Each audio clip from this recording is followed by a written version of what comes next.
Well, looky here. You are listening to someone who is bold, authentic, diverse, unpredictable. Baby, I am unapologetically Ramon, and you have entered my zone, the QB zone, baby. Hello, somebody.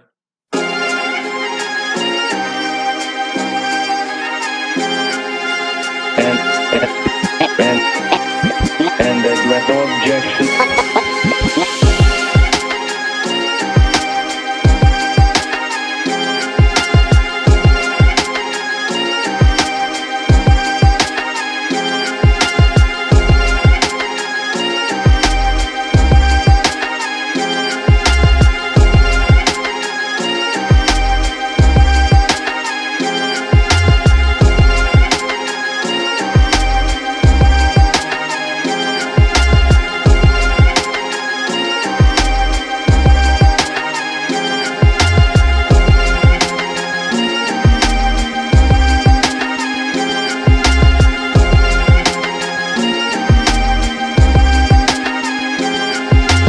Let's see if we got the facts straight.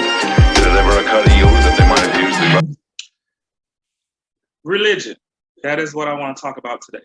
Religion is very important to a lot of aspects of our life. Many of us, it's controversial. Many of us, it's our livelihood, it's our foundation. When you look at politicians, you hear religious views on both sides. When you look at society, you have a lot of things going on in society that may or may not conflict with religion. Religion is a big component of our country, whether you think about the forefathers and the Constitution and just very many aspects of where we started and where we are today. When you talk about slavery, you talk about the journey and fight and the Black experience. Religion is a big part of it. And so I absolutely, in loving diversity and wanting to always provide you guys with diverse content, thought that it was very important for me to touch on religion. However, because I am a very transparent person, this is very much a conversation where we are going to keep it real, where we are going to pull back the layers and have conversation about some topics that we know in the church people don't like to have conversations about. And we're going to talk about some of the reasons why. This is in no way, shape, or form to bash any specific religion. This is in no way, shape, or form to bash any church that we have attended or been a part of. But this is to tell the truth about my journey, about my guest journey, and what our experience has been with our respective religion, which is the same. We are both Seventh-day Adventists. Our journey with that, I'm sure, is vastly different, but has some similarities as well. And so today I look forward to touching on some very important topics. I'm pretty sure you're probably going to step on some toes. But once again, I'm all about transparency and being honest. So I am very excited to introduce a wonderful friend, a wonderful individual, Caroline Adams, who I have had the privilege of knowing for a few years. Don't want to count. I might share y'all the story about how we became good friends. I enjoy telling that story. But nonetheless, Caroline, what's going on, ma'am? How are you? We here, man. It's been a long day, but Yes, I'm yes. excited. My God, it has been. So I want to go ahead and tell the story about how we became friends. But first, you gonna go live on Facebook or you just gonna record this? Oh, we just gonna record it. We already recorded, man. We good to go. Okay. Cool. So I feel like being ghetto and just putting my phone up right here. you sure can. You can go ahead and go on too. So Okay. Hold on. I am born and raised in Palm Bay, Florida, and I have been a long-term member of a church called Palm Bay Seventh Adventist Church. And so anyone who knows me knows that I have personality, slick mouth, which is part of my personality, part of my sense of humor. But I love to test people. I tend to love to test people just to see what they made of and what I'm dealing with. Because just certain types of people I can't rock with. So her husband, who at the time was a very good friend of, well, still is a good friend, but at that time we were just friends. He brought this lady home from college. And we was like, oh, well, who's this? We was all thinking, who's this chick? Everybody that have known him for a long time. And so we were outside church. I remember being dark. Who knows what the heck I said about her? But to me, she came across timid and homely. So I was like, oh yeah, I'm gonna test this. I'm gonna try her. I remember saying something slick to her. And just as quick as she could bat her eye, she said something slick back. And I mean, like, she really gave it to me. Now, mind you, if not mistaken, you're from up north, right? Yes, born and raised. Hello. So this is a New York. So clearly, which I don't think I knew that part at the time. So clearly she was going to give it back. And I remember saying to her husband, Case, at the time, I like this girl. I like this girl. She's a keeper.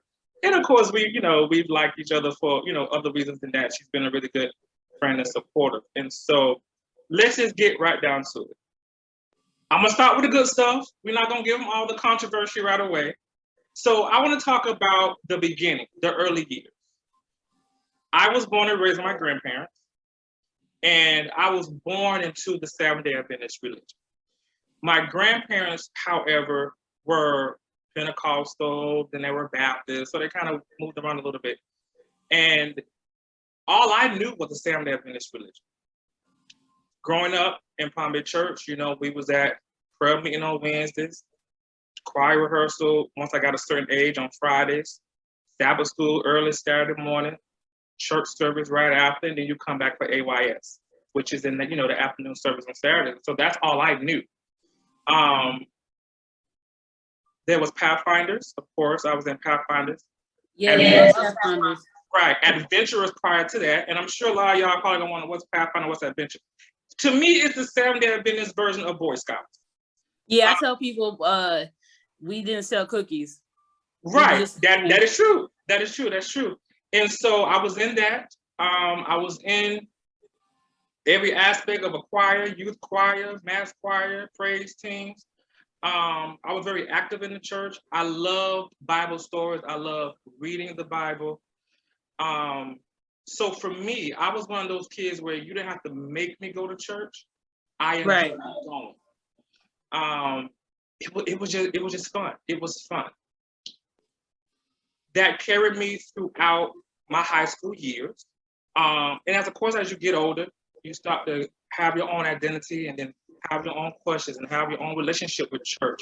And we'll get into all that. But as far as the early, I can say that for me, it was also a lot of expectations because my granddaddy was the head deacon for years.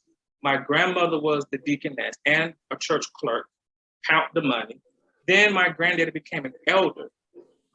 That came with its level of expectation. And then the church, the original church, was literally 3 streets from where we lived at. Oh, no, that's good. Right. And so there was just a lot of mixing, mingling. It was just a lot of church affairs, a lot of church when you're that close. And having a variety of different pastors through the years, some I really built relationships with. It allowed me to be even more heavily involved in church. So for so long, that's all I knew. I was known as a church boy in the neighborhood. I was known as a churchy boy in my family. And so that's all I knew. I would say for me, things started to change. I'll probably say my early teens. I would say my things for me changed when it came to church and religion. And so for that part, I'll pause there. And I want you to share, what was your early years like when it came to the Seventh-day? Were you born in Seventh-day Adventist? What was your journey like?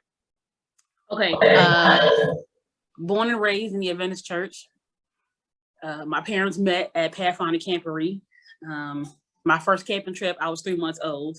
I was baptized at the age of 7 at summer camp in upstate New York. I did Adventurers, Pathfinders. I went to Adventist school. And even when I went back to public school, I was still heavily involved in the church. I think for me, where the problem started was as I started to matriculate and get older and go through puberty and start to find myself, I would say. And so things that young women like to do, dyeing their hair, wearing lipstick, nail polish, it was, you're a harlot and come to my house, I dye your hair back black. And so at one point, I had a disagreement with one of my parents, and the next day I went and got my ears pierced. And my mother threw the 28 fundamentals book at me, like the hardcover one, and just that was it. It wasn't really a discussion about, whatever. It was just, here it is. And then my mom sent me away. So I wasn't going to my home church. I was going to another church. And then the family allowed me, open their home up for Bible study. And so I would go to that. And then I remember being one of the most vocal persons when my conference decided to host a purity ball when I was 16. And my whole mindset was, because this is what we're taught, especially in the purity culture, it's, there's a prize between my thighs, and the only person who can access it is my husband, and there were obviously more women or young ladies, I should say, at this event than men, because I don't know what it is about young men. This is not why we're here, but it's a little commercial. I just feel that they're just allowed to express their sexuality, and Absolutely. or these brothers, as I would look at it, are finding all these women in the church. And then or not just in the church, but outside the church. And then when it's time to get married, they find that good, wholesome woman. So while the women have been suppressed, their sexuality they have been made to feel ashamed to experience those urges, but then nobody really talks about how natural it is. So that's 16, 17. As I got older, I went to college. I was coming to and from New York and PA to attend events, a lot of church hurt, a lot. Not a lot of people know that when I was 16, I left the church for about 6 months and came back because they see me here. I'm all about Jesus, and I married a pastor, and people just don't know. They don't know the struggles. They don't know that I find it very hard to interact with church people, to open myself up to church people. The church that Casey is pastoring at now, Casey, my husband, is pastoring at now. Amazing. They're always willing to help. They're calling, everybody's asking. They asked me to preach for Women's Day in 2019. They loved it. They love me as a person. And so I just feel all the love, and I think they're amazing. And I told my husband this past week that I think that I need to go back to therapy, not only to deal with my depression, because that's a story for another day, but to also process and deal with church hurt. I don't think people realize or understand how real it is. It is so real, and not just people who are Adventists experience it, because we come across and we present this image, or I said the other day, have you or anybody been victimized by somebody who has been misrepresenting Christ? And people were in my comments, in my inbox, talking about church hurt, and it's more prevalent than we realize. And we do people a disservice when we don't acknowledge their pain, but we just brush it off and say, you come to church for people. So that journey for me, again, to summarize, because I went on a few tangents. I have been Adventist my entire life, from birth, but I have been causing trouble and stirring up people's souls since birth as well. So that's my little story of Adventism. What I will say also is that when it comes to religious identity, I feel that mine has altered, and I'll get into that and why. I will say with the Seventh-day Adventist Church, I've learned dedication. I learned work ethic. For example, I was always involved in stuff. And I've always had this thing where when you're involved, I just want to give it my all. I just want to give it my best. And for me, I feel like being so involved in the Seventh-day Adventist Church and coming from a small church, constantly being thrusted in front of the congregation to sing, play the piano, do skits, do speeches, whatever. I really feel like, number one, that's where I found my confidence. I feel like that's where I found my passion for being in front of crowds. I feel that's why I honed in on my skills and perfected it. Because at Palm Bay Church, I was just constantly involved in everything. Right. And that is something I've carried through the years. That foundation, that background. And me being in Bible Bowl, for example, I was in Bible Bowl for 2 years. The first year we went all the way up and won the national. Right. And was on the cover of Message magazine. And it was a great experience. That's a different level of studying when you're studying the Bible. Right. And you're having to remember names and stories and intricate details. And I always had a good memory, but that just took it to a different level, having to study that. And I feel like that allowed me, that work ethic and perfecting that skill allowed me to be really good academically in school. And I feel like it made school really easier for me. So I will say that those are a lot of the positives that I did gain from the Seventh-day Adventist Church, specifically Palm Bay Seventh-day Adventist. I also enjoyed fellowship. I love the youth federations. For sure. Thoroughly enjoyed those. I couldn't wait for those to come around. And I would probably say that's when, for me, things got a little different. Because I started to find the Seventh-day Adventist Church very restrictive. I felt very caged in. And I'm going to go ahead and go straight into a topic that you mentioned today on Facebook. But I will say that though, you mentioned some of the things that the positives about the Adventist Church. Now, for me, growing up in New York, there was always something to do. Like even now as an adult, I'm 29, almost 30 on my next birthday, even though my last birthday just passed. I'm looking forward to it already. Right. A lot of things that kept us busy and involved. There was never a dull moment. From the time January rolled around, it was something every month, and if we didn't have something going on, you were preparing for the next thing. And so January started, we have youth convention that was in Stamford, Connecticut. And then February is something else and this, that, and then every week we have Pathfinders and then and then church hopping. And then, because New York is such a big place and there's always events going on. And then there's Friday Night Lives. And then I have to go and present and participate and everything. Right. Because, I'm either speaking here or doing testimony time here, or, my parents are taking somebody here, or, a Pathfinder event going on and somebody wants me to do something, or somebody has asked me to teach an honor, Pathfinder honor or whatever. And so I was constantly on the move. And then even when I went to college, I was coming to and from New York, participating in things, and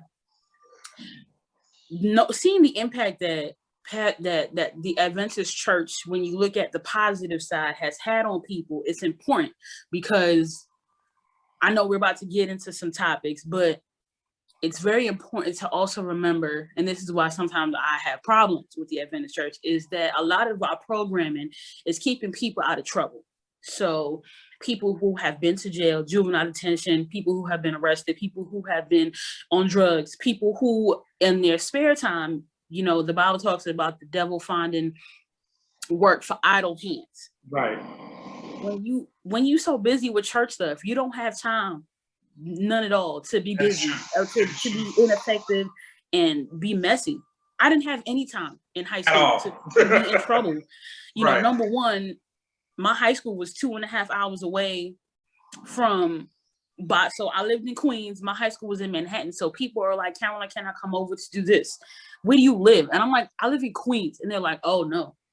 And so that for me was amazing. And so, it's not really that issue. And then my parents were sending me away out the city to go to a religious Seventh-day Adventist summer camp. So it's not like I had time to get into stuff. Like, your girl has not, as people look at me and they're like, Caroline, you're so angry. So Caroline has never been arrested. I don't have a record. I've never gotten a ticket. Okay. All right. Semantics, but overall, I have never been in trouble with the law. And so I can give credit, all glory and honor to God, for my involvement in things. My mascot uniform, I have such pride with that. Every picture I have of that, you have a lot of honors.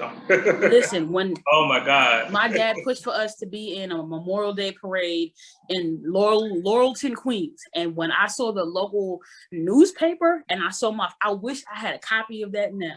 this is like 10 years ago, but I wish I kept a copy of it so that people could see that, like, even though you saw me and I was this angry person and I was problematic in your eyes, I still had a contribution to make. When I shared something the other day, and it was tell me something positive that I have impacted on your life, and people were in the comments about how real I am and how I don't ever change and I stand up for everything. And I would just want people to know that comes at a cost, because when I say I've been real for 29 years, I've been rejected.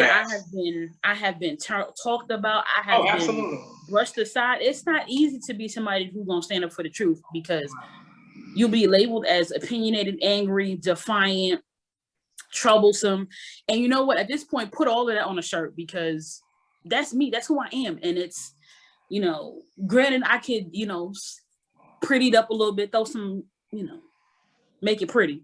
Right. But ultimately, the things that I'm not, doctrine wise and how conservative we are, that's where my problem lies. But when we talking about the activities that kept us grounded, lock-ins, you already know Saturday night, your part of Florida, my part of New York, you can find a whole lot to do. Absolutely. On a Saturday night. But when somebody said a church social, we in here till 6 a.m. We got games, we got PlayStations in every room. The church cook at Jamaica Church, it was Sister Johnson, shout out to her. She making breakfast. We here. The corner store open until 10. Right. We're not going anywhere. The bus is shut off at like 9:30 in New York anyway, or and then they're on the weekend schedule, which is always ghetto anyway. But there's a lot of positives. I don't want, before we get started, I just want that to be clear.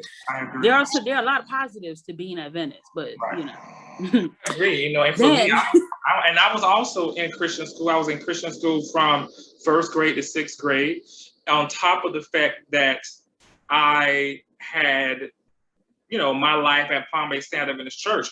The church school I went to, Seventh-day Adventist, was separate from the Seventh-day Adventist church I attended.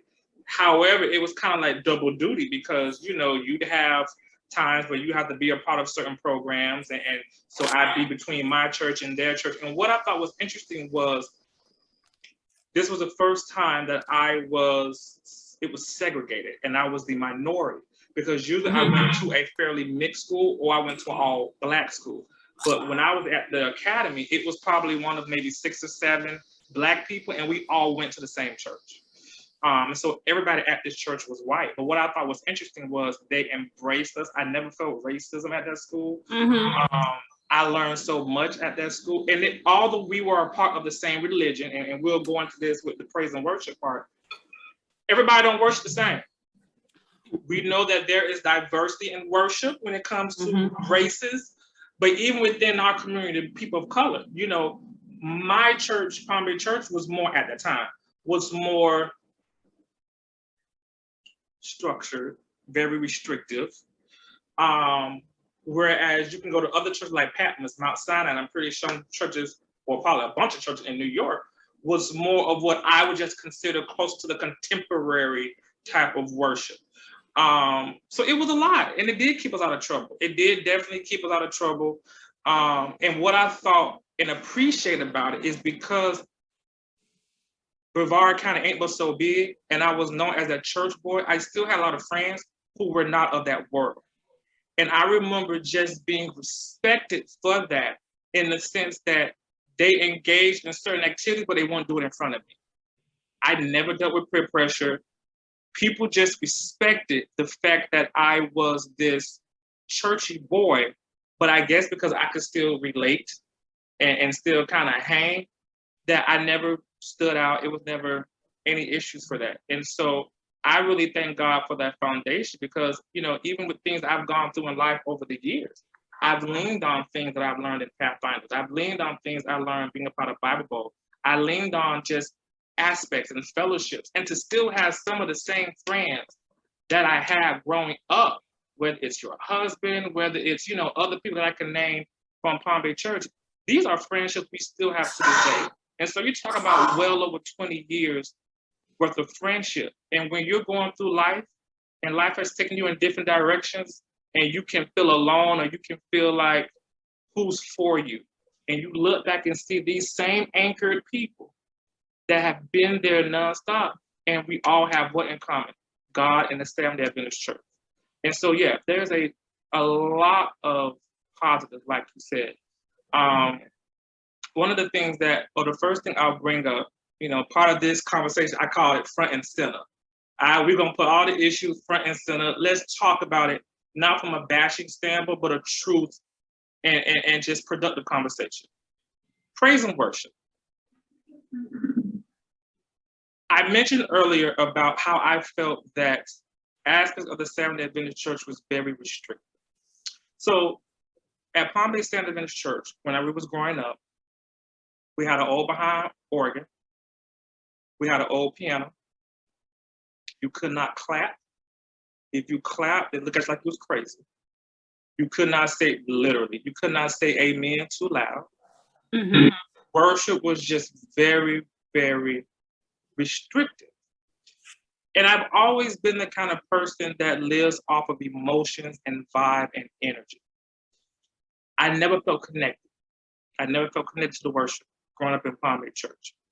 So my connection to church was always Bible stories. And I think that's why to this day, I still go back and read some of my favorite Bible stories, because that's what kept me interested and tied to the church. It wasn't the sermons until we had Pastor Long as a pastor. So it wasn't the sermons. It just wasn't the verse. I didn't connect with it. A lot of my family are Baptists. Mm-hmm. And I just remember growing up, going to the Baptist churches and feeling something. It was in the music. It was in the way they sung. It was in the way that they allowed you to express whatever that music did to you. Right. They created an environment where you were able to express yourself through worship.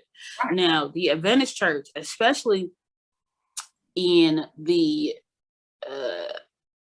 Caribbean churches, because I grew up in a predominantly Jamaican church, right, with a few, other islands in there in the mix as well. There was always a fight about drums. We had a mom on the organist and her son on the piano. Shout out to David. It was just a lot going on, and then as I got older, my two friends that did they did a live last week, a live discussion about worship. Shout out to Fred and Hannah. I was in the comments and I was saying, how does somebody cultivate a heart of worship?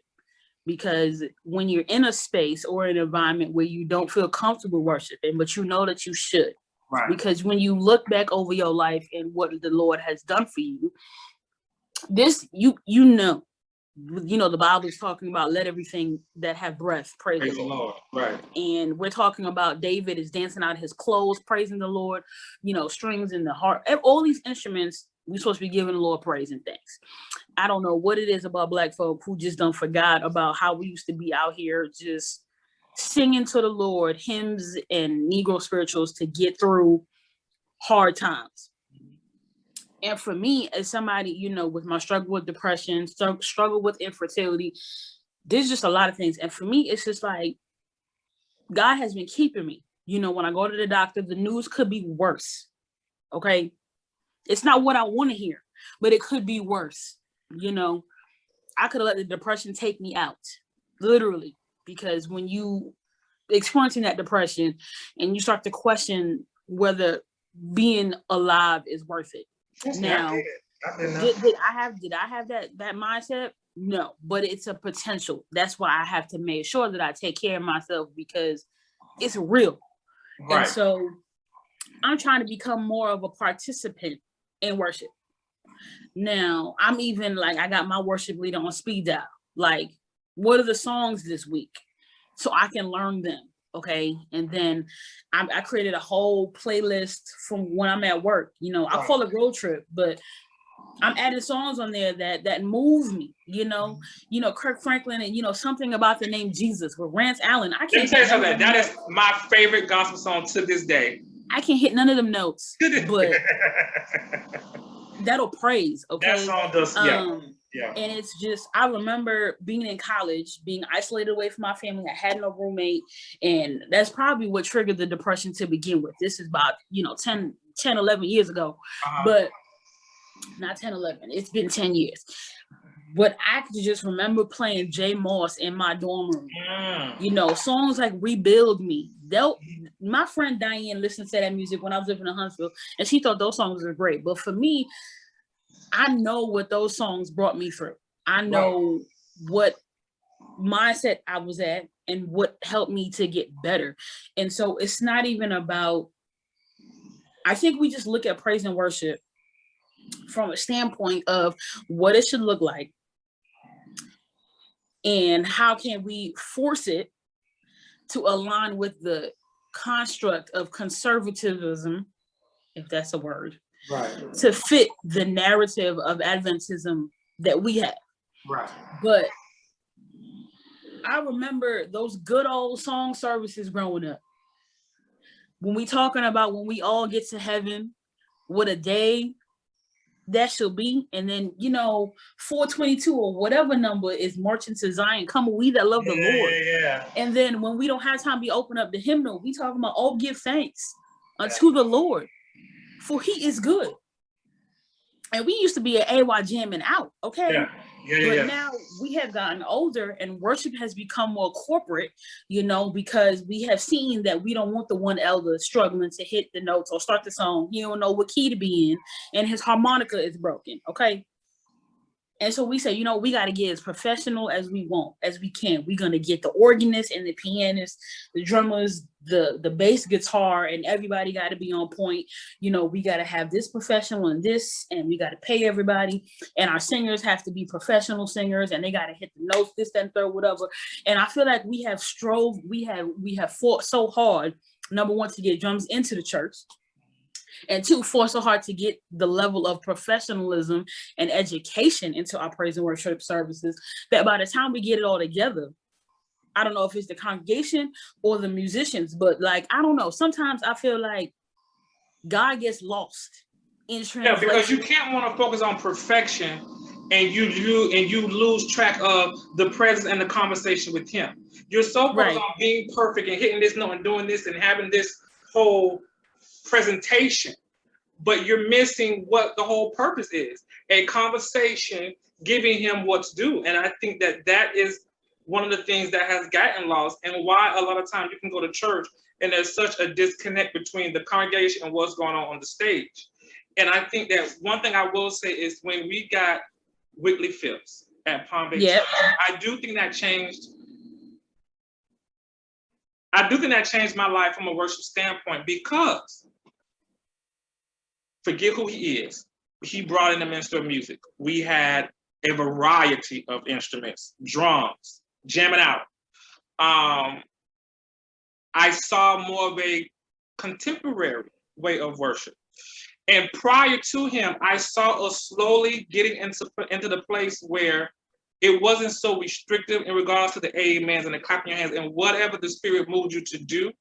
And I think part of that was because there was just this, I don't know the right word, insurgence. It was just this overwhelming increase of young people that were in the church. And I think when the young people became the majority, I think that definitely made a difference. But also when Whitley Phipps came in, he brought in, or those who followed him to Palm Bay Church, were so highly supportive of young people praising God in their own way. And I really felt like that was beneficial. I felt like that is when you really saw a lot of us as young people just being caught up in the Spirit and increasing our relationship with God. For me, I found myself going off to college. I wasn't going to church.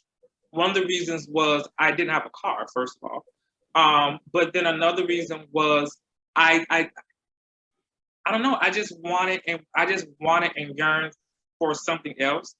I will admit that I did get caught up in the world, in the sense that you miss 1 or 2 Sabbaths, that turned into weeks, that turned into months, and now it's been forever since you have been in the house of the Lord. I will say that I've never strayed too far from that still small voice.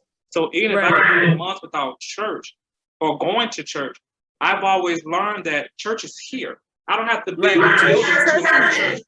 You are the church. Right. So I've always learned that, and I've always, focused on the fact of trying to make sure that although I may not be in a sanctuary, I'm at least trying to feed myself spiritually. Of course, I made a plethora of mistakes, but as I got older, I started to feel as if, do I really identify with the Seventh-day Adventist religion? And what I mean by that is this. We all know about the rules and regulations. Right. Can't wear this, can't do this, can't go here, can't go there, gotta respect the Sabbath. Did not have an issue with those. And I think that with the exception of the Sabbath, having friends and relatives that are Baptist and Pentecostal and Cultivate, I really don't think it's that much of a difference, except they still eat pork and they worship on Sunday. And there may be a few things here and there, but all of us are under the Christian heading.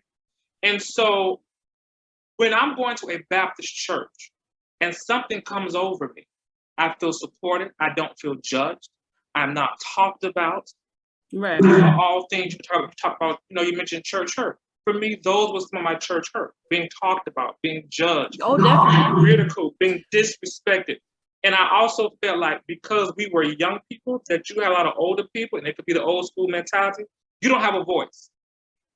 Right. Going back to the praise and worship topic, somebody commented, Miss Carla on Facebook, and she said that praise and worship is literally about giving praise to an all-seeing, all-knowing God who is worthy to be worshipped and praised. We fear condemnation for expression emotion in parentheses of any kind during corporate worship.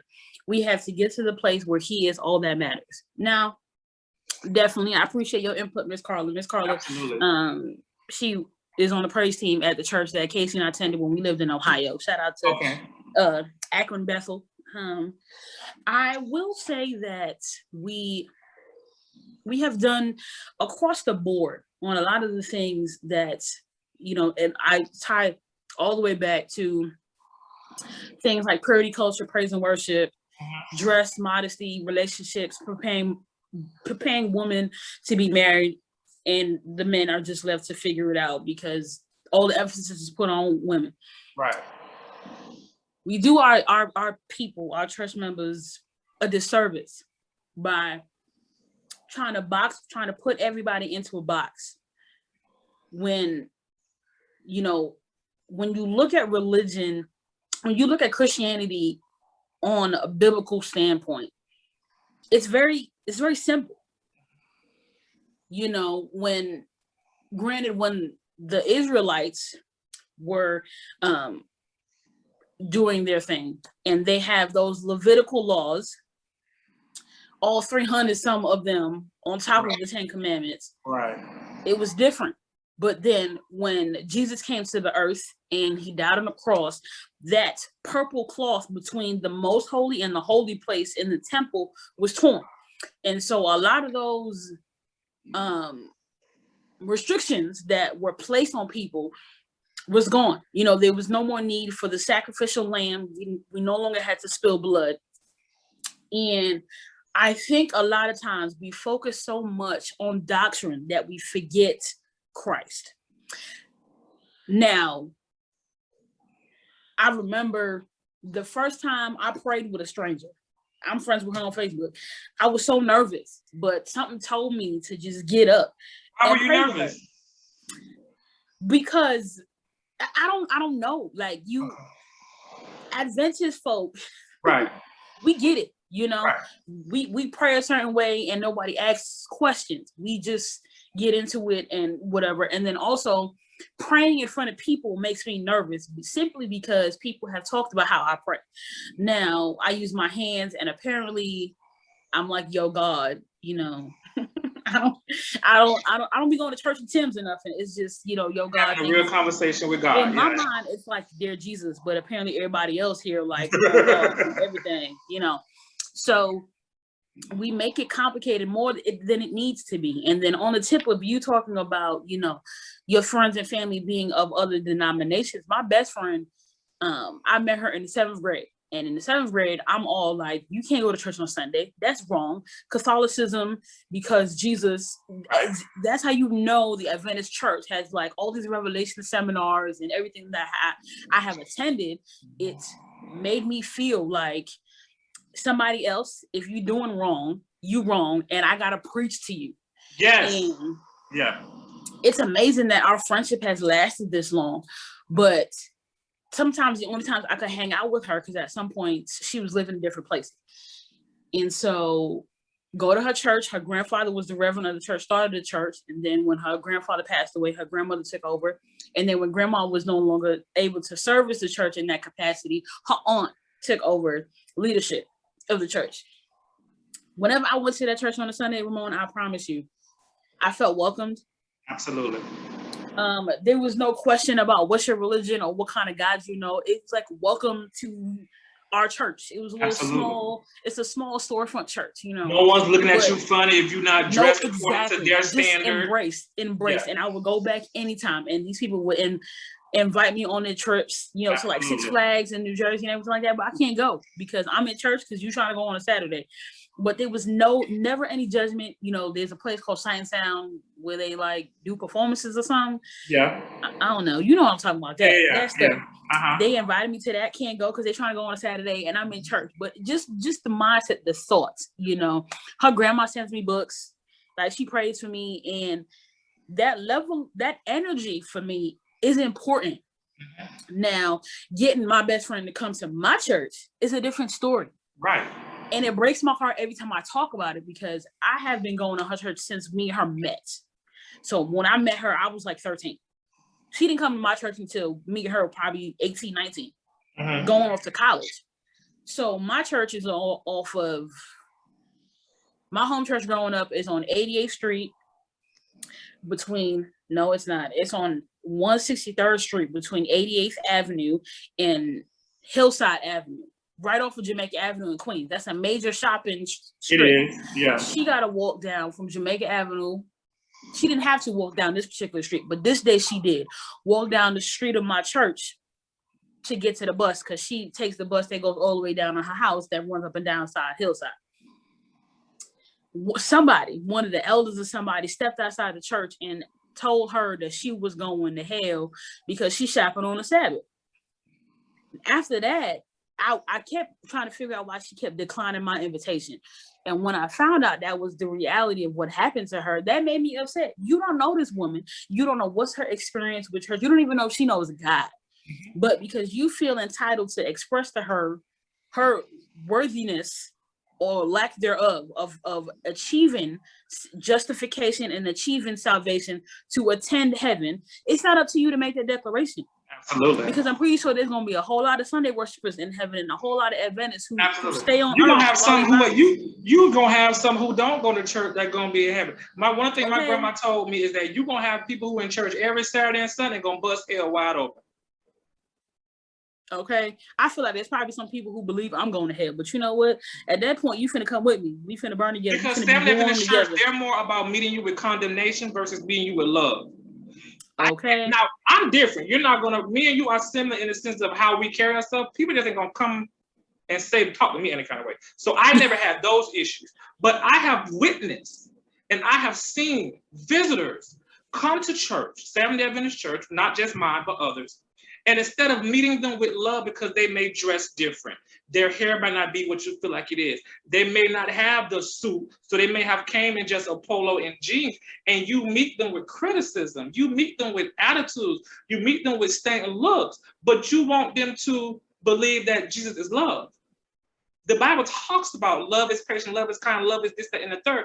But we're supposed to be representing love. We're supposed to represent Jesus, but we're not doing that. And so this is why people have church hurt. This is why people don't come back to the church. This is why I tell you, I've never been able to get a friend to come to any of my Seventh Adventist churches in Brevard County until things changed. And it's sad. And I understand exactly what you're talking about in regards to how that broke your heart that your friend was treated that way, because I have seen children, I have seen grown people treated once again with condemnation and not love. And that's just a thing in the same. unconsciously, subconsciously, we internalize those messages that we've been given, and we live our lives and we think we're okay until somebody who is not of the faith, or somebody who doesn't attend your church but still watches your behavior, is disappointed in you. So now, as a Seventh-day Adventist, Bible believing Christian, I don't agree with the lifestyle of homosexuality. That's Bible, we know. Right. But I remember what 2018 when same-sex marriage was legalized across the nation, and I posted on Facebook something about the government is going against the Bible or something like that. Something that probably shouldn't have been posted on Facebook, no way. But it was real simple. And somebody that I went to high school with, who I don't want to speak for her, but somebody who has come to me for advice a few times. Her name is Sade. She was in here in the comments at one point. She was saying, Caroline, I was disappointed in you, and it made me think. So it's not about, and Casey's always preaching this to me, and I'm kind of like, whatever. It's not about what you say. It's how you say it. Right. Because even though you participate in that lifestyle, or you believe that you were born that way, regardless of how you feel or live your life, or how I may feel about it, Jesus died for you too.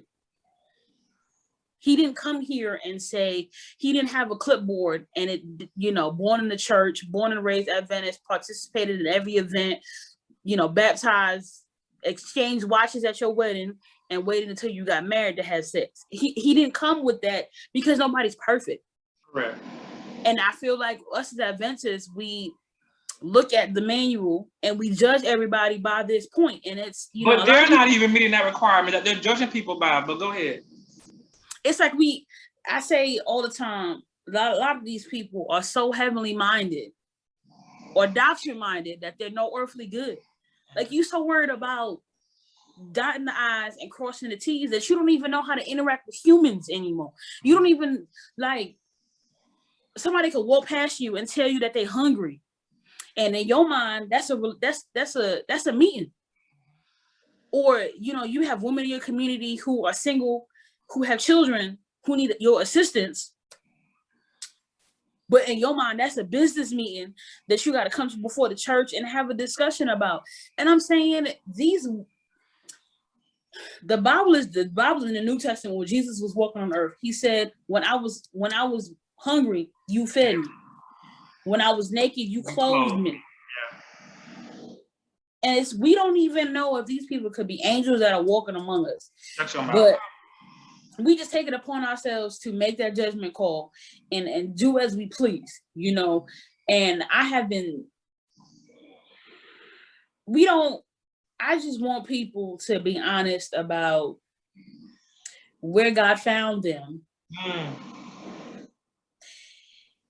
Remember where God found you, what he had to do to get you out of that place, right, and what he's doing to sustain you as you transition.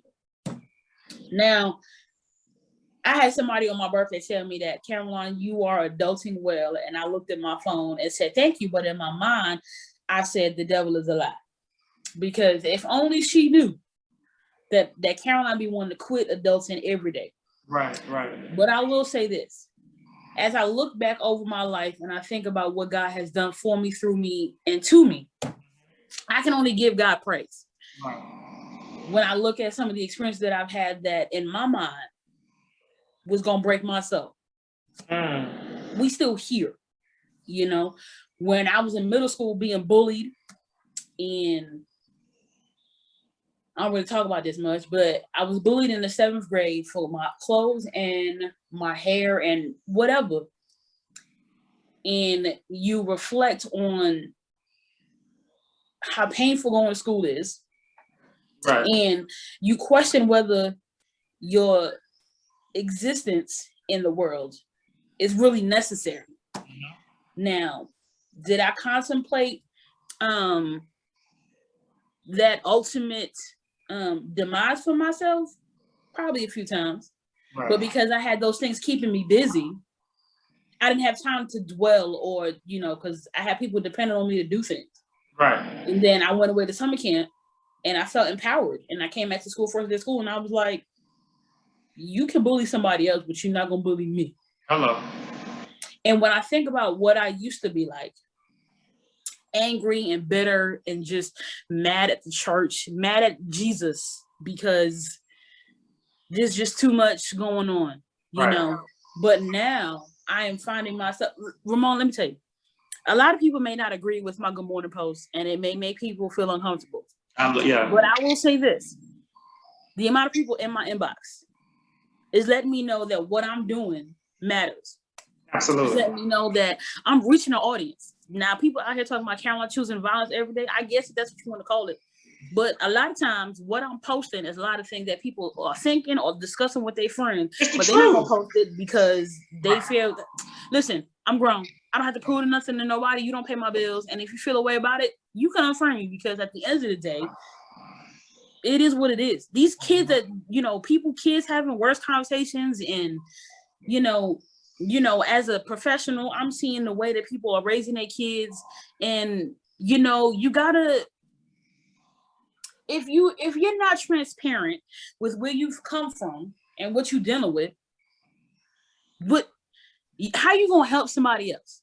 You can't, and you can't prepare them, and you can't prepare them adequately how for you what's can coming. help somebody else, Right? And you're not gonna be transparent about where God found you at, and whatever. I went to talk to somebody the other day, and I was saying that a person, when you're talking about where God found them at, and you become so Holy Ghost filled and water baptized that you don't recall, or you too bougie to get back in the trenches where God pulled you from and extend the bootstrap to pull somebody else back up. Right.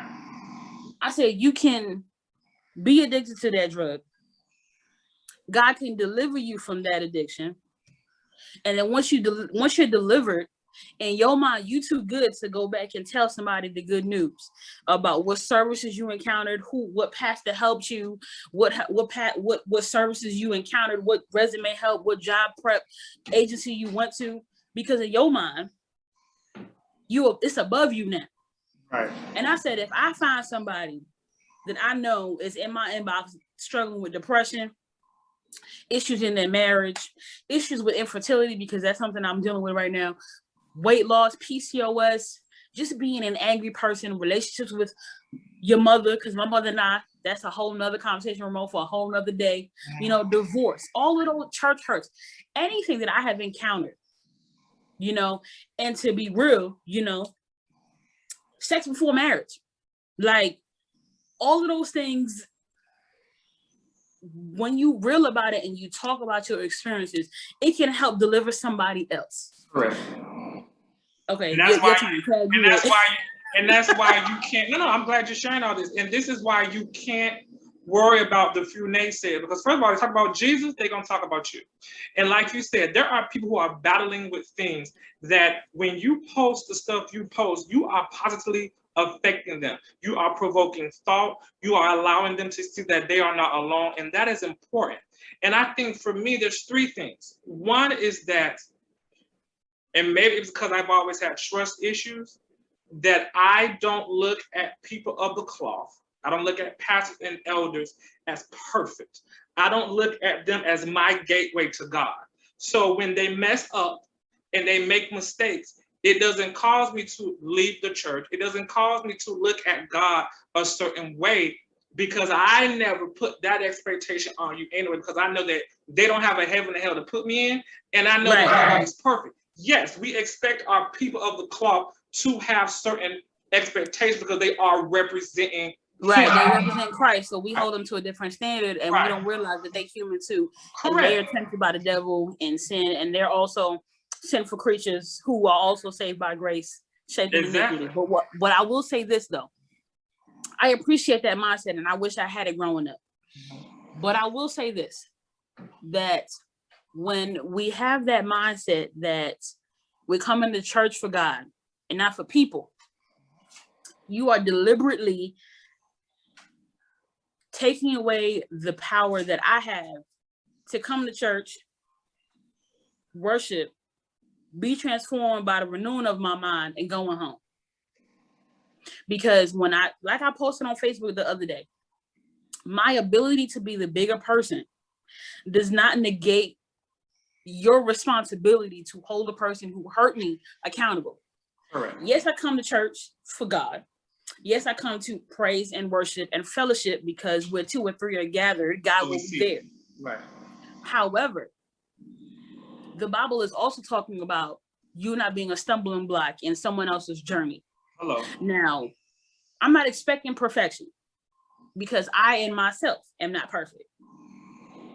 But when you allow yourself to become a hindrance to somebody else and do your best to let your demons trigger mine, that's a problem for me. Correct. And when someone else is telling me, can I be the bigger person, you telling me that my pain and how I feel don't matter, because I'm not here for Susie Q. But Susie Q is a bully. Susie And it's Q a hindrance to your spiritual growth and your praising of him. Yeah. Okay. Because I say this all the time. For me, I'm fighting at home because family life is crazy. I'm fighting at school, right? Then I have peers who are fighting on the streets, trying to stay out of gangs and they've been to juvie, they're trying to stay out of juvie, but the temptation is great because they never left the environment. Right. And so the one safe place that they have is church. I have one friend, and I tell him all the time how proud I am of him. He has a wife and 2 kids now. When I not met him, I've known him for years, but when me and him were close, he still is, but he was highly involved with gang life and marijuana and everything else that he was dealing with. And Pathfinders and drum corps and all of that kept him occupied on the weekends. I couldn't tell you what this man was doing during the week. But I can tell you on the weekends, he was there. If there's a drum set in the church, he playing. Yeah. Pathfinders, we got a parade, he's present. Drum corps practice on Sunday after Pathfinders, he's there because he was passionate about it. Now, if he had to continually fight with the drum set to be in church, or continually fight for somebody to play in the church, and he's fighting all these battles already, this is one less place for him to feel safe. Correct. And I feel like we consider the church to be a hospital, right? But at some point, you got to get better, right? You got to get better. Right. You can't stay sick forever and say that, oh, it's a hospital, and so I'm just going to continue to be toxic, because at the end of the day, you continuing to be toxic is demonstrating to me that you don't have a true relationship with God, and you have no desire to be fully transparent and fully give yourself over to God, because you enjoy that toxic spirit.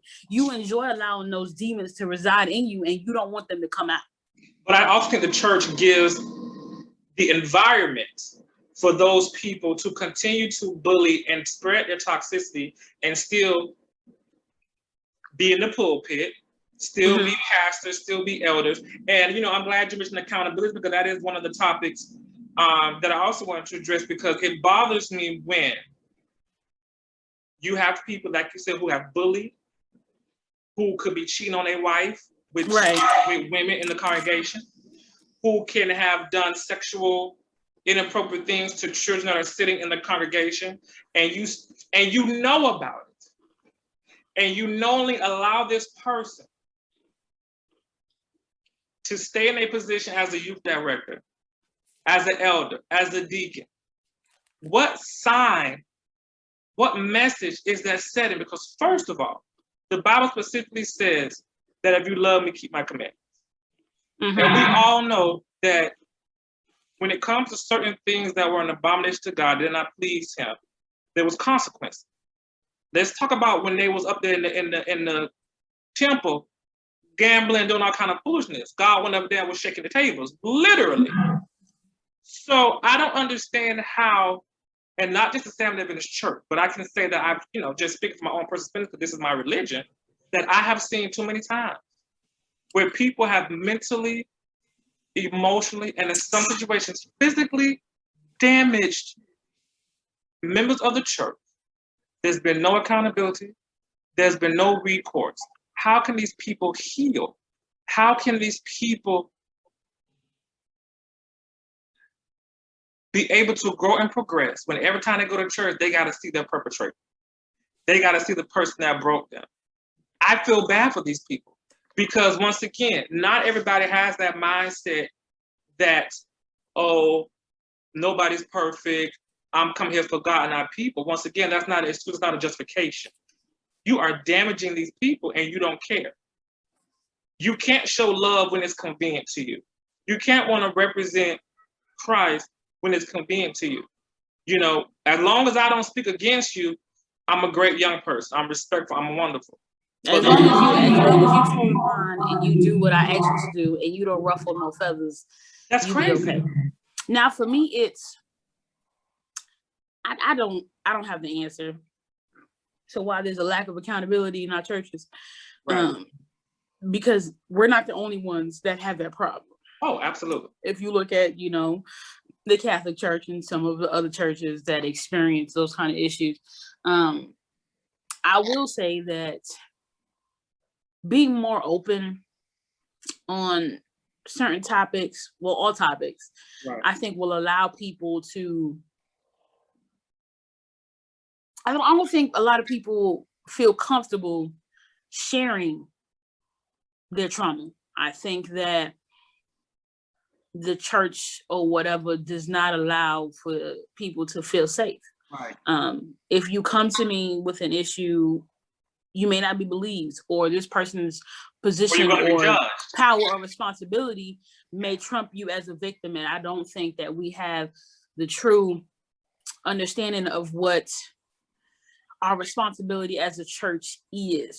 Correct. To prevent the victimization physically, emotionally, and spiritually of our membership and our congregation and our community.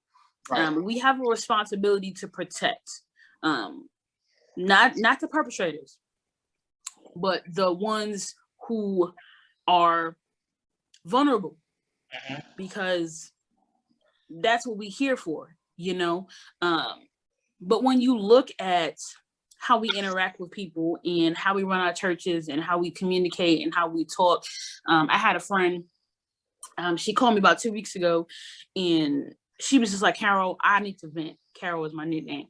And she was telling me about her experiences with a pastor, and because she's a part of a praise team or praise team leader or whatever.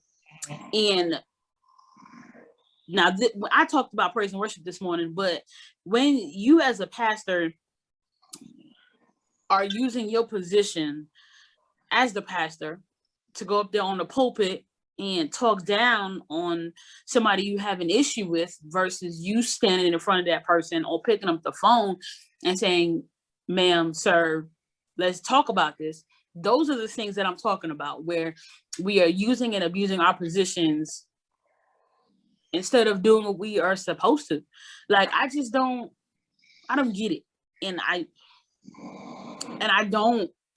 could talk about it, but Ramon, I couldn't tell you how to fix it because right.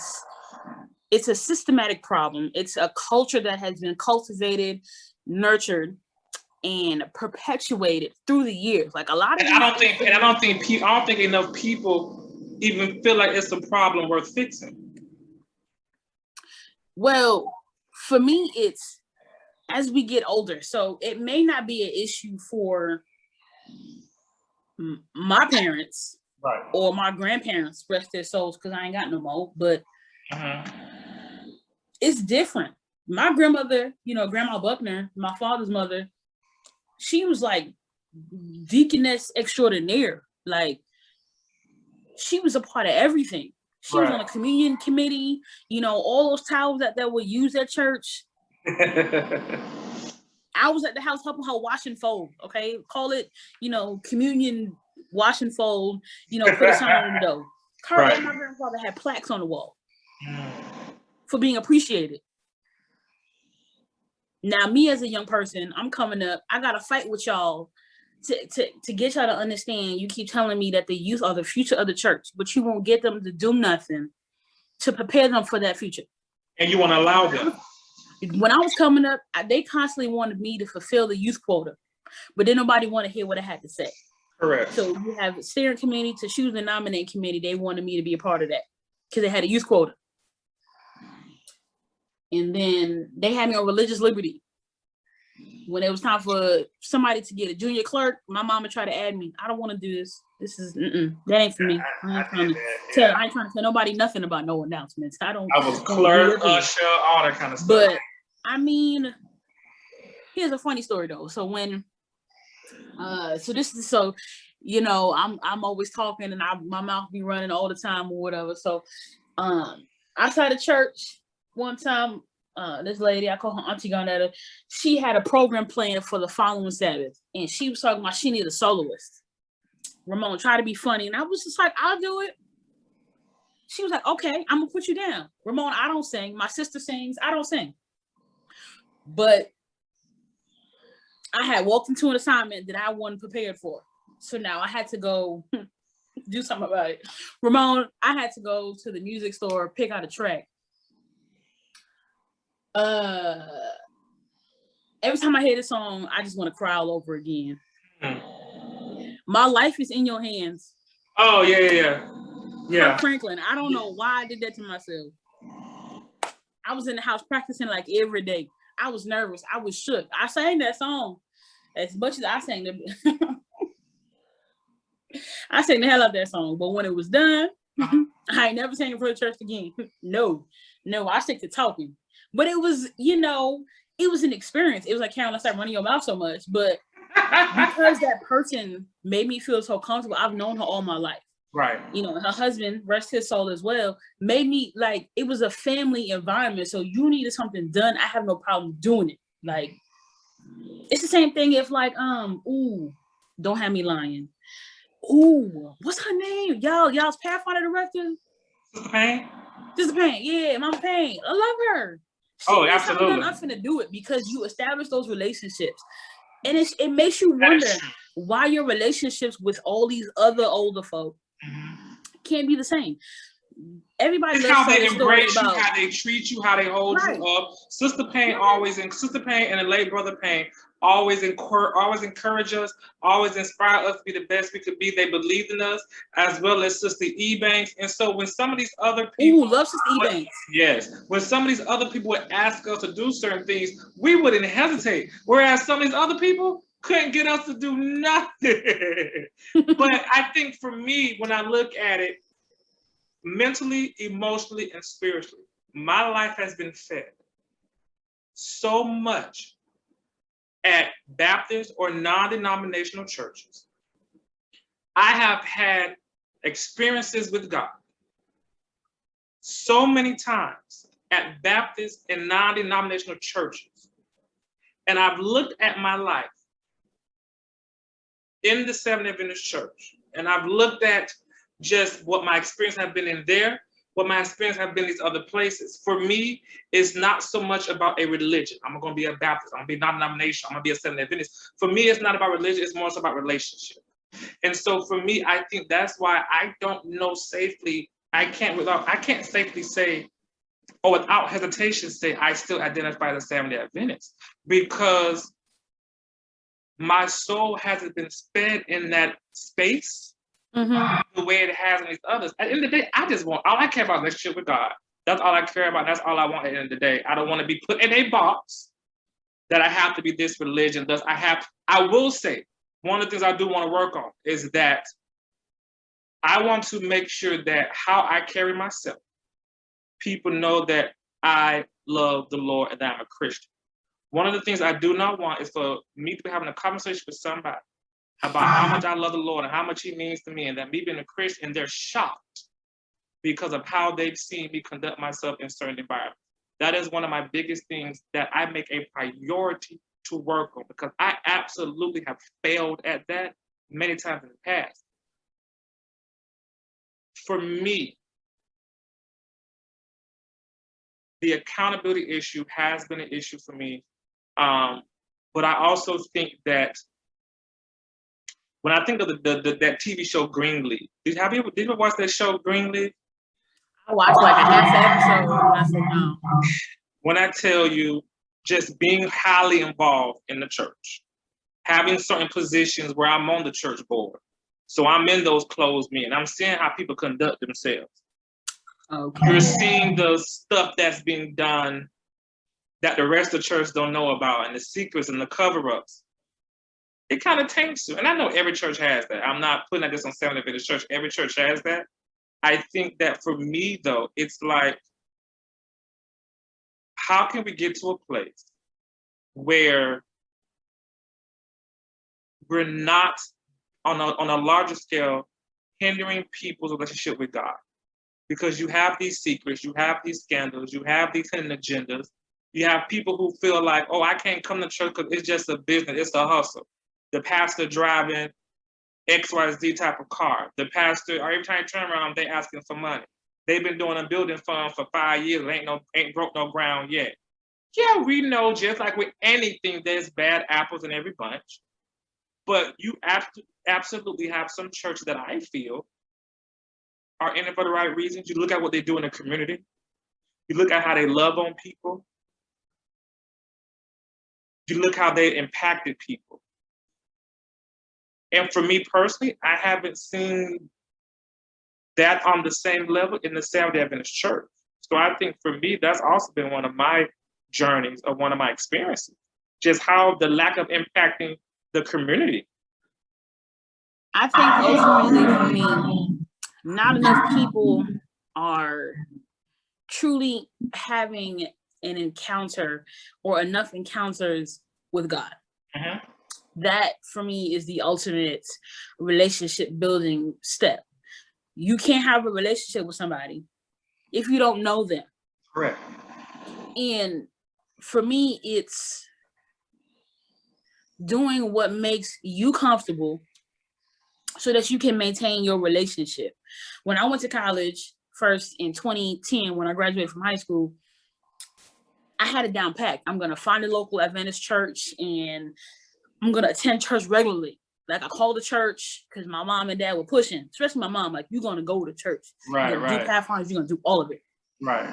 I go to church, it's a predominantly white church. The pastor wife picked me up from my house. I realized that the Pathfinder director is somebody I grew up with at my home church. I'm attending. One of the RAs at the school was considering Adventism. And her church that she was attending was about 30 to 45 minutes away from the campus. And she was going to the church and then also to once a week Bible study.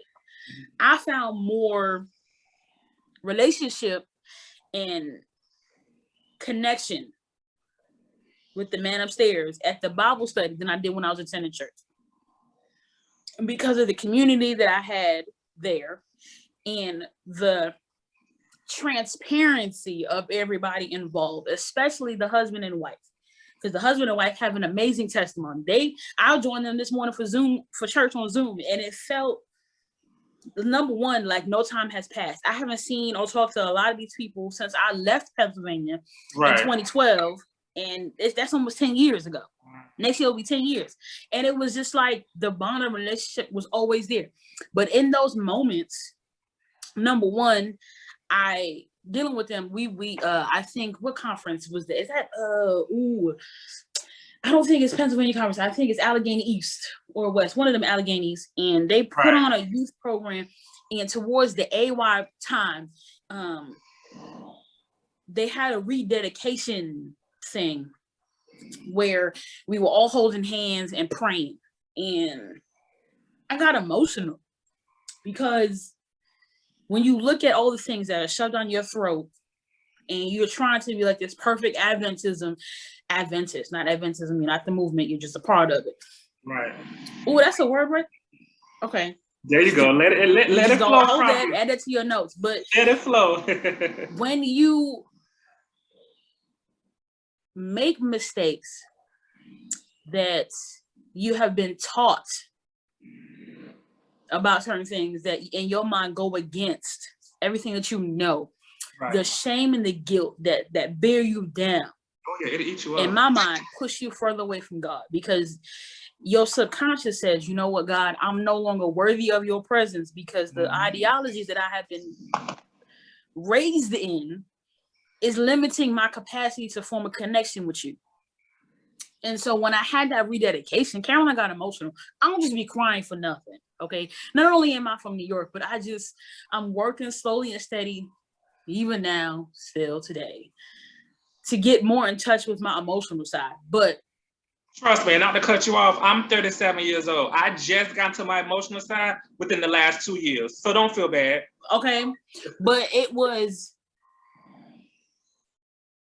was given an environment where I felt safe enough to say, you know what, God, I was brought up this way and I was taught this way. I messed up. I know what I should have done, but I did this anyway. Right. And so I'm coming to you now, rededicating my mind, body, and soul to completing the mission that you have for me. Right. And so this is at a point in my life where I realized I don't like praying out loud because, number one, I feel like the devil can hear me. And it's weird. I don't want to talk out loud. Like, that's weird. Yeah. So I had a prayer journal where sometimes I would write in paragraph form, and then some days I would write in bullet point. Like, dear Heavenly Father, thank you for this day. Thank you for everything that you have done for us. Please be with these people. And I would write like my sister's names and everybody I cared about or whoever told me they had a prayer request. And then each day I'm going through passages of scripture and I'm writing down the Bible verse verbatim, word for word. And I'm writing about how it made me feel and how I can utilize this information in my daily life. I probably should go back to that. But when I was doing that, Ramona, it was some of the most powerful stuff ever. I can imagine. And when I find those journals, every time I move, because I feel like we move like every year, and I look back over the people I've prayed for during that time and what God did for them, it makes my heart glad to think that when people say God answers prayer and Absolutely. you don't see it, you think it's not happening. You think God's not doing anything and you think he's idle. It may not happen right away because we out here living in a hot pocket society and we want everything to be correct instant. right away. Right. But when I tell you, Ramon, when I think of the goodness of Jesus and all he has done for me, little old me, I just want to shout. But then I'm like, I don't know how. Like, at that point, I feel like there's an Adventist demon like in my house watching me. Like, I mean, because we didn't have that. Like we didn't have that example, right? We didn't have that example of that expression of praise growing up. You may see it now within the last 10 years or whatever, last few years, but growing up, we didn't see that expression of praise. So a lot of people, you don't know how to shout. You don't know how, when you feel that tingling, when you feel that moving inside you, you get nervous or you restrict it because you don't know how to allow yourself the freedom to express it. Right. But then the thing about it is, for me, it's like when you looking at your testimony and what God has brought you through and from, and then when you correlate that with your outward expression or the physical manifestation of your praise right on Sabbath, it's different. Okay, for me, God is delivering me, because it's still a process, ongoing, from depression. I talk about it on Facebook. Everybody loves it, but I struggled this week because this week was National Infertility Awareness Week. I have been struggling with infertility since I got my diagnosis in 2014. It's rough. I come on Facebook and I'm positive and I'm like, I love everybody and everybody be inspirational. But like, there are just some days where like, I don't feel like eating food or I just don't feel like doing anything because I know where you're coming from. Yeah. That's it. But then I think about it. 6 months ago, Ramon, I wasn't laughing as much. I wasn't talking as much. I wasn't making as many phone calls. I wasn't wearing as much color. And people look at me and they're like, Caroline, you're one of the happiest people I know. One person told me today, no idea. Caroline, you're one of the strongest people I know. But Caroline don't always feel strong. You know what I'm saying? Like, there's a great responsibility and a heavy burden when you have gone through something and the Lord is looking at you to share that experience with somebody else. Right. Now, every time I go into the doctor, the news has not always been positive. But the last time I went to the doctor, the reproductive organs were looking better. It's not perfect, you know what I'm saying? But with diet, exercise, and the Holy Spirit, God is gonna do a marvelous work, you know. And so 10 years ago, Caroline was depressed in her dorm room, didn't want to get out of bed, crying every 2 seconds, barely was eating, wasn't really doing nothing with her life. But then when I go to church and the music starts playing, I'm in my seat. Bye, Miss Myra. Thank you for coming. She's still sleeping? Okay, thank you so much. Hope she stays asleep so people don't ask me why I got a baby crying in my house. Get home safe. It's difficult, you know, because I feel the urge in my spirit. I keep going back to praise and worship because it correlates to testifying. And that's my favorite part of worship. Praise and worship is my favorite part of worship. But go ahead. I love it. You know, for me, I want to sing some hymns. You know, I remember growing up, and sometimes I just want to talk about 'tis so sweet to trust in Jesus, just to take him at his word, just to know something else. No, I know what you mean. Yeah. You know, and then, you know, there is power in the blood. And pass me not, O gentle Savior. Ooh, pass me not, O gentle Savior. While on others thou art calling. Just do not pass me. Like, just do a good work for me, you know? And it's not always about who can sing the best and who can do the best or who can sing the highest note. Because when it's just you and the Lord in your prayer closet, yeah, and you have to intercede on your own behalf, mm-hmm. You got to be in there, you know, humbly bowed. Correct. And face on the ground to the Lord, because only you know what the Lord can do for you and what he will do for you through you. Now, if I could sing, I'd be up in this house just shouting, because Amazing Grace. I mean, the one that came to mind is talking about Shall Always Be my song of praise, but I meant the one from the book, you know. There's a sweet spirit, and yeah, I love that one. Yeah, I like my hope is built. All of these songs. My hope is built on nothing less but Jesus' love and righteousness. Listen. Yeah. You ain't said nothing but I just come we that love the Lord, marching to Zion, safely through another week. That was my grandmother's Vesper song on Friday night, and I called my dad this morning talking about it. You don't know the pestilence and all the trials and tribulations that could have took you out. Could have taken you out. You don't know what the Lord blocked. You don't even know the strife. So what would you say to someone who is damaged by church hurt? What'd you say? What would you say to someone that is damaged and defeated, all because of church hurt, and they don't know how to be like the prodigal son and come back home, for lack of better words? My friend is out here putting in these song lyrics. My friend Ebony said that she can relate down to not wearing color. I'm so proud of your growth and you're doing great. Okay, shout out to you, Ebony. Okay, Amen, Ebony. My friend went through some things in her life, became a mom, and she is graduating with her bachelor's degree. And amen. Congrats I just want to shout for that, because again, when you testify and when you show the world that you have been released from the bondage that sometimes feels like it's closing in on you. Absolutely. And you feel like there's no escape. Mm-hmm. You look at people like this young lady here, Ebony, and you out here like, shout out to you. So now her daughter looking at her like, you know what, mama, we went through some things.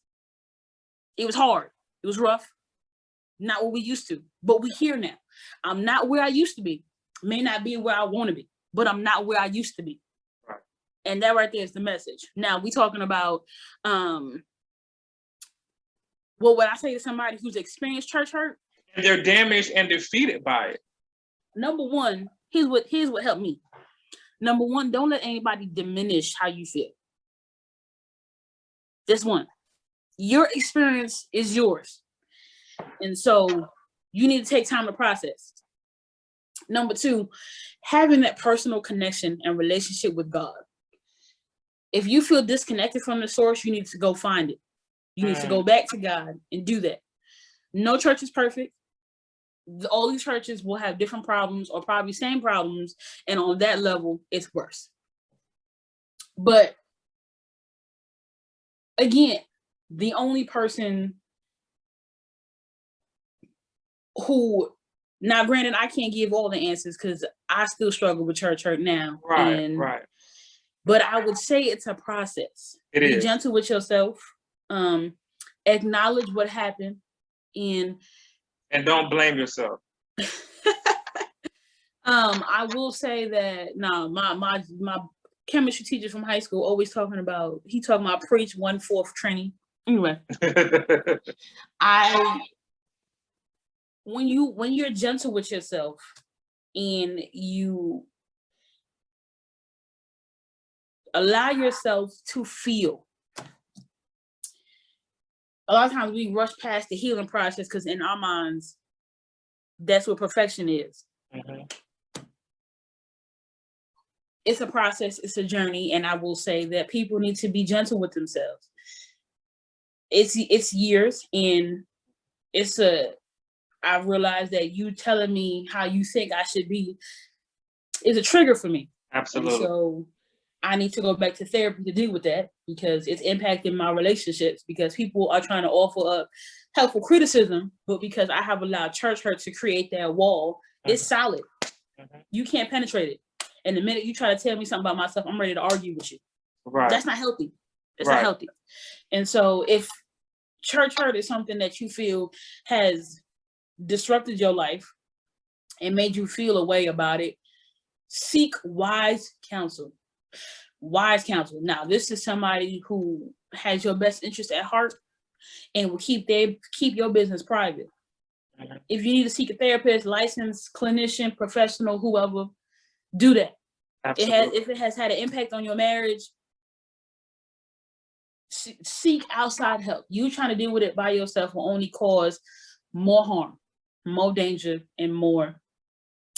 And if you find yourself in a space where you can't find no relief, now this, as a pastor's wife, I'm supposed to tell you to keep attending church because where 2 or 3 are gathered, God is present. But as somebody who's experienced church hurt and it still deals with the ramifications and see how it hinders my relationship building process with my church members who are absolutely wonderful, I would say take time to be alone with God. And being from New York, you church hop. Now this is pre-COVID, but you church hop. You know, this person have one program in the morning and you go over here for a little bit. You have one train go over there because somebody have a lunch, and then, you know, so I see people on here who know who from New York. So I could start maybe Linden Church is having a special is Youth Day at Linden. I know they choirs and everybody and all the singers and preaching is going to be on point, right? So I go to Linden, then I hop back on the train or take the dollar van to my church because I know there's going to be food, and then say Lebanon SDA is having a concert with all 15 of their choirs. I'm finna go there. And then no, I just want to take a moment and pause about Lebanon's praise ministry because they were on point. But anyway, and then I know so other church in Brooklyn or whatever is having a social. So then I'm like, Mom, can you drop me off? Because there's a lot going on. And so when you're young and you have that flexibility, you can just go anywhere. You feel uncomfortable, you're gonna find your people. As an adult, we enter into long-term relationships with our churches.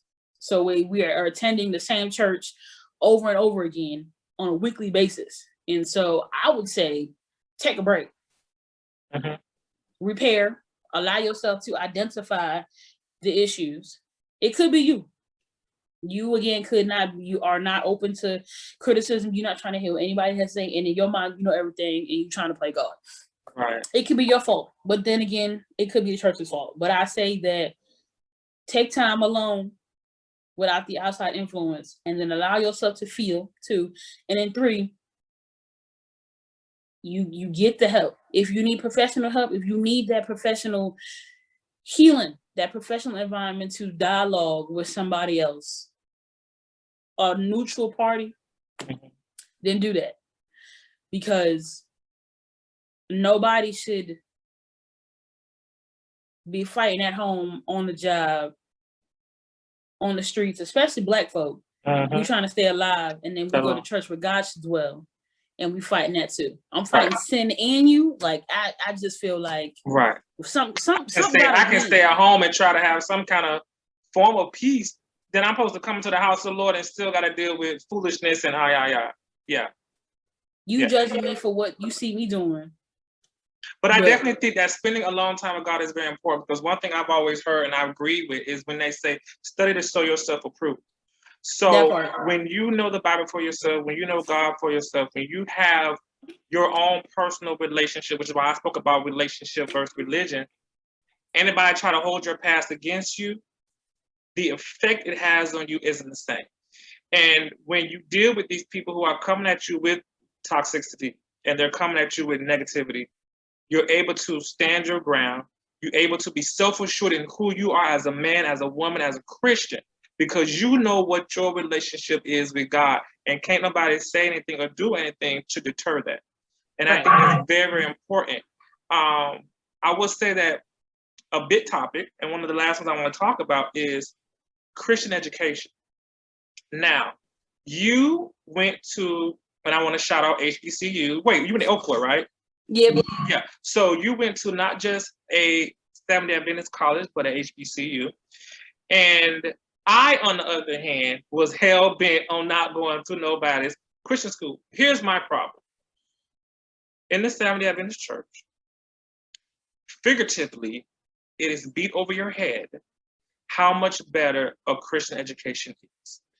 It is stated many times that the education from an academic standpoint is better, that it'll be a way to keep our kids out of the negative stuff and keep our kids on track and And what I struggle with that is, and then also it talks about just our kids having a close relationship with God.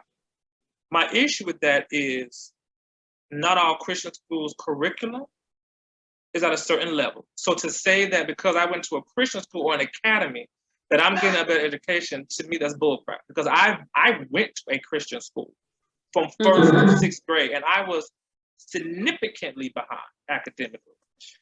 Then the other thing is, when you talk about keeping them out of trouble and keeping them out of certain foolishness, that is bullcrap. Because first of all, you know how they say some of the biggest freaks are girls who go to Christian schools? That is true.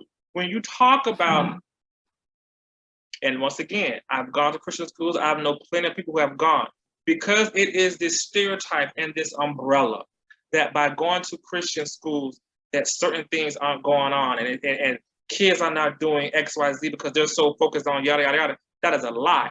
These kids are extreme experts on sneaking. They are extreme experts on keeping up the persona, but then in actuality, X, Y, Z is going on. And that's not a bad thing. I just think I just feel like it's not fair to make a person feel as if you have to go to a Christian school to have a certain quality education. And to say the third thing I mentioned about relationship with God, first of all, your first teacher should be at home. Right. You should not be expecting your child to go to a Christian school to have a relationship with God. Just like you should not be expecting your child to go to school and the teachers making sure that they're good at reading, writing, and arithmetic. Your first school is home. You as a parent, I don't care what school your child go to, it could be a Title I school in the middle of the hood, and they can still be extremely intelligent, and they can still have a better relationship with God than 10,000 of us who go to a Christian school put together. And so for me, because that was so constant, oh my God, it was so constant about having to go to a Christian education. Baby, I was hell-bent. I begged my grandma for years to get me out of that Christian school. And after my sixth grade year, when she finally allowed me to go to public school, baby, you couldn't pay me to go to a Christian school, because I just felt like my interpersonal skills were a lot better. my life experiences were a lot better. My relationship with God was always going to be what it was because I was always so heavily involved in church. And once again, because of my home environment. And so for me, I guess you say I was a rebel. I was anti-Christian education. But I would love to hear your perspective because being someone who grew up in the church like I did, you went to a Christian school and thrived. So give your perspective because I'm sure it might be a lot different than mine. Okay. I am a proponent and a supporter of Christian education. I attended Whispering Pines Seventh Adventist School in Long Island, New York. Shout out to them. So I met my husband. Hey, boo. Casey, what's good? Ramon said, what's up? He here. And then I attended there from 3rd to 6th grade. So I was going to a public school from kindergarten. No, I went to pre-K. And then I went from kindergarten up to 2nd grade. Mm-hmm. And then being one of 3 Black kids in the entire school, the teacher tried to hold me back from my color. So my mom pulled me out, took me to that middle school. I was there from 3rd to 6th grade. And then I went to public school, went to a public high school. And then when it was time to apply to school, everybody. So the funny thing is in 8th grade, my English teacher was Adventist. You gotta apply to Oakwood. You got to. No, I'm not doing that. They love I don't want to do that. Oakwood for Seventh Adventist is like Howard for, right. But I didn't want to do that. That was ghetto. Like I really go to church. I'm at Pathfinders. My parents are Adventists. My dad's a deacon. My mom was just in charge of everybody announcement board because she like the head clerk. There's too much Adventism. Okay. Right. And then when I went to high school, so there's Northeastern Academy, which was in Manhattan, and then Greater New York Academy, which is on the other side of Queens from my house. Don't have me lying. Is it like in Astoria or something? I don't know. But it's over there in somebody old abandoned firehouse. I don't know if it's still in a firehouse, but it was when I was in high school. I was embarrassed. A lot of the kids that I went to church with went to that school when I was in high school. And I was a freshman on the train. So I had to get on the train coming from the city, coming to Queens. And so Roosevelt Avenue or street or whatever the name of that station, the Greater New York kids came on the train at that stop. And I don't know if it was a fight that happened at the school or what, but them kids came on the train hype. Now, I have all my friends from school in the city who live in Queens, and we're heading back. Now, we're not on the train making any noise. We just on the train talking, listening to music. These Adventist kids came on the train hooping and hollering, not just because, and I was embarrassed, not just because they were Adventist, 1, but 2, they went to my church. And so these people I'm going to school with looking at me like, you know them, and you just like, unfortunately, we holding the train doors open, we blocking people, especially pregnant women, from sitting down, senior citizens, the train conductor, so you have the train conductor at the front of the train, and then in the middle of the train, you have somebody who's looking and making sure all the doors are clear to close the doors when it's that train's about to leave the station. Get irritated because they're not following the rules and expectations. Right. No. And the first 2 years of college, nobody could tell me anything about going to anybody's Adventist school because I wasn't trying to do that. I already see these people in church and they're already ratchet. I don't want to go to school with y'all because horrible. I applied to 18 schools when I graduated from high school. None of them were Adventist because I don't want to be in that environment. Like if I wanted to get tattoo on my forehead say stupid, I want to be able to do that. Like I want to be grown. Like I just want to do that. And I used to have like conversations with people on Saturday at church, and I'll be adamant like, Oakwood is trash. I'm not going there. All y'all passes is too hype for going to Oakwood. High five for you to the forehead. Bam. You're welcome. Like, because the problem that I had was people would attend Oakwood and come back home and tell the stories of how trifling they or their friends have been while in Huntsville. And that for me was problematic because in my mind, I'm like, how you going to an Adventist school and you just out here being reckless? Correct. Spent my first 2 years at a predominantly white all-female school. Yeah, number one, I think that's when my depression started. One, all the microaggressions that I experienced there. The classes were too long. I started failing classes, and I was going to church in the morning and going to the club at night. So I was not in an environment but then I was paying money to go to Bible study during the week. So like, and I was sleeping all day Sunday, still reading my Bible, but then like trying to be a part of that life, you know? Right. And so all over the place. And then towards the end of my sophomore year, I felt, so this is after I slowed down on the partying and going out every weekend and reading more into my Bible and recommitting myself to the Lord. So all of those things happened my sophomore year of college. Okay. And I felt impressed to attend an event at school. The Lord put it on my heart, Ramon. I didn't want to do it. I was not about that life because, again, we talk about church hurt, and I had been there, done that. I'm not trying to go back because, again, ghetto. It's ratchet. You know what I'm saying? I've been at Venice all my life and had to people that go to Oakwood. I know y'all from like, I know what you're talking about. Yeah. I don't want to be a part of that. I applied to Washington at Venice University because I figure it's closer. It's in Maryland. It's close to my house, you know, whatever. But then the Lord said no. And the no came in the form of not enough financial aid. I don't know what I'm finna do with this. So I had to. So I thought about it, but it wasn't, Ramon, I was saying no. Like I'm not doing this because Lord, Huntsville is the middle of nowhere. All these Northeastern people from my conference, they ratchet, they make noise. They've known me forever. They know my parents. They know what I'm used to. They know how I used to be. And you don't need anybody running your business through the, yeah. Okay.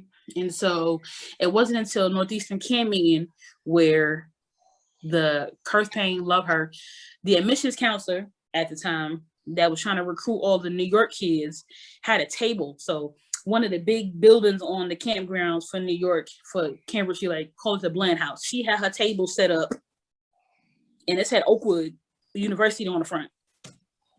I wanted to talk, I'm talking to her, whatever. I went ahead and filled out the application right there. I talk to her, I talk a lot, whatever. We friends. At this point, we besties. We go together. Right. So silly. They were just some things that started to fall into place. So I haven't been to my high school. I just wrote a letter to whom it may concern. On the envelope, it said person in charge of transcripts. My name is Caroline, at the time, Caroline Wagner. I attended from September 2006 and I graduated June 2010. Can you please send my transcript to Oakland University, 7000 Evans Boulevard, blah, blah, blah. Kurt called me and said, we received your transcripts from your high school. You did what? Okay, God, I see what you're doing. I get there. Oh, everything worked out. I get to Huntsville. They tried me. The department made me take a class over that I knew I didn't need to, but whatever. By the time I got to college in Huntsville, my mindset was different from people who come there as freshmen and trying to party and try to be a part of the club scene.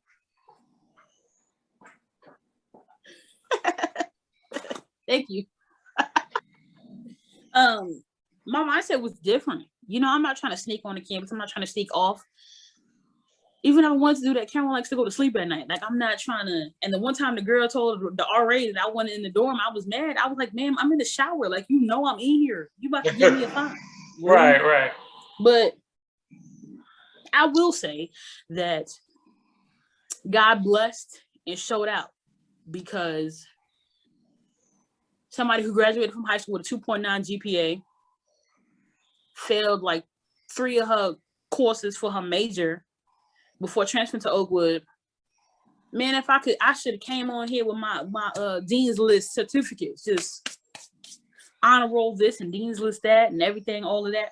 Nice. I graduated from Oakwood. My overall GPA, I think, is a 3.4. My social work GPA is a 3.79. And when I graduated from college, I was a social work club president. I was a chaplain's assistant the year before, in the 2013 to 2014 school year.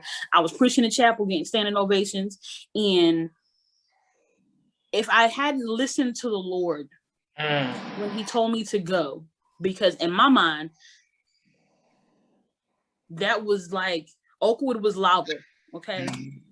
and it was my Nineveh. I wasn't trying to go. Like, throw me overboard. I don't want to go there because I've heard so much. Right. But then when I think about my experiences, granted, there have been some incidents at Oakwood that have made me like, you know, not really want to promote Oakwood sometimes. But that could have been anywhere. That could have been at any school. Right. But overall, granted, I do wish that I had gone to a university like Alabama A&M where they have sororities, because Caroline kind of wanted to be one. But I don't have time to do that. Like my younger sister, she's in a sorority, and she got like, if there's anything blue or gold, she wearing it. Like, we went to trip with her suitcase, her scarf, her jacket, her slippers. Trust me, I've been there. You know, because you're a fraternity man. But I'm just saying, all of the things that you wish that Oakwood provided, they provide so much more. Friday night AY and church on Saturday, and then let's not talk about alumni weekend. I don't have time to be worrying about an outfit. Just give me a dress and some shoes. I'm put it on. We're not studying and shopping for hours. That's ghetto. We're not doing I heard about alumni week. I've heard about y'all alumni weekend. Alumni weekend. The alumni weekend that I participate in is different from other people's alumni weekend, but they part. Okay. So, and then there was some nice spots in Huntsville. Casey and I will go to like this one spot called, I don't even remember what it's called. Open mic night. We doing poetry, and you got other people up there doing whatever. And so it was nice. People used to, when I told the one lady in the campus that I had never had a curfew, she's like, "How that possible? I've never had a curfew, like never." So when I got to Oakwood, I was like, "What is this? What But it wasn't that much of a shock because I've always been that person to come home early. I need to go to sleep. I gotta wake up at before Jesus put on his morning drawers to get up. I gotta wake up at like 5 o'clock to the city. There's a discipline you had as a child, or your mentality was just different than the rest of us, because we had to have curfews. We had to be told to be in the house. And then I was scared of my parents. So right. So your whole mentality was different. Yeah. Because, and a lot of times we look at Christian education and we see how deficient it is in our eyes, and we're like, no. But God is blessing. God can still bless that mess and turn it into something positive. The people that it's for talk the worst about it. But I think one of the issues is that I agree with all that you're saying. I think that the place is very important. I think that if the church supports it, it can do amazing things. I think the issue that I always had, and some people have, is to think that everything that you're saying, you can only get that at a Seventh-day Adventist school, that you can only have that type of experience at a Seventh-day Adventist school. And if you don't go to a Seventh-day Adventist school, or you don't go get a Christian education, you're less than, you're going to be lacking. I think that's the issue that a lot of people have, because I don't feel that that's appropriately promoting all the amazing things that a Christian education can offer, when you're just pretty much telling me, I ain't got no choice. If I want to achieve this, I want this. Like, that's not the be all end all. I think that's where I get a disconnect with people forcing Christian education. If someone would have came to me and explained Christian education the way you just did, I'm pretty sure I probably would have considered, and probably a lot more people to go to it. Hire me for your next advertisement campaign. Hello. You're finna add that to my resume. But no, I just feel like we need to do better. And then I just don't understand the people who complain about Christian education, especially Seventh-day Adventist Christian education. Complain about the price, complain about the education, the curriculum, and go ahead and pay more money to drive further to enroll their kids in the Catholic school. Oh, so that's a whole different thing. Yeah. That's for sure. For sure. Yeah, that definitely don't make that definitely don't make no sense. We talk about praise and worship. Your lack of a personal, the test of the quality of your praise is based upon the quality of your relationship and connection with God. Nobody else can do it for you but you. Whether you're the praise team leader, the pianist, the drummer, or the congregation member, the participant, we all have to maintain a personal relationship with Christ. Absolutely. Number 2, we talked about church hurt. We are all imperfect, sinners saved by grace, shaped in iniquity, and God sent his only begotten son to die for us so that we may have life. We have to give ourselves permission to feel, acknowledge how you feel, and then again, like I said in point 1, spending that individual time with God and making that connection. Let's get to a place where we can heal. And if you need to seek professional help, I advise you to do that because it's important. You have to heal in order to do better by the next generation. Some people enjoy being stuck in their dysfunction because for them, it's comfortable. Being comfortable does not yield positive results. It just, you living your life like moldy cheese in the back of the fridge. You're not cleared out. You're not saved, sanctified, and filled with the Holy Ghost, and you're smelling up the fridge. You got to take care of that toxic, whatever it is, and get rid of it so that God could come within you and renew a right spirit within you. And you're not responsible for how somebody else treats you, because that is a reflection of their view of the world and how they view Christ. Maybe they have a disconnection between how you are supposed to be treated and how God wants you to be treated. And that's on them, and God will deal with them accordingly. Right. But for you, I won't tell you and be dismissive and say, don't go back to church, upset at people because you're going to church for the wrong reasons. I want to acknowledge your pain, apologize on their behalf, and tell you again, like I stated a few minutes ago, spend time alone with God. Be consistent and heal, whether it's you and God on one accord or you seeking professional help if it goes beyond verbal issues. If there has been abuse, neglect, whether it be inappropriate comments or inappropriate touch, I implore you to seek professional help and take it to the Lord in prayer. Amen. And then on the third point, Christian education, I believe it is important. I believe our church needs to take more of an investment in it. I believe it should be a part of the evangelism budget, but that's neither here nor there. And I feel that once we make it a priority, because people in our community make it a priority, sometimes there's more kids from the community than there are kids from our churches. But, we're navigating a tough time right now with COVID and our churches and schools being closed. But I do believe that God can take little and make it something. Absolutely. He can make it something so big that we can't even grasp or consider what he's about to do for us, through us, to us. Amen. And so I think all in all, the end. So Sid, I appreciate That's it. my recap. Now close us out in prayer. Oh, y'all ready for some prayer? Okay, move my chips out the way. Okay, y'all go ahead and let's bow. Okay. Dear Heavenly Father, thank you for this day. Thank you for all that you have done for us. Thank you for allowing us to come and have this conversation, as I do feel it's much necessary. I pray for all those people who have watched, who have engaged, and who have commented. I ask you, Lord, to be with those individuals who have experienced church hurt. I ask you, oh Lord, to heal them, provide the intercession folk in their lives who will pray on their behalf, provide the professional help if it's needed for them to heal. Oh God, heal us, heal our churches, heal our finances, heal us, because that's what we need.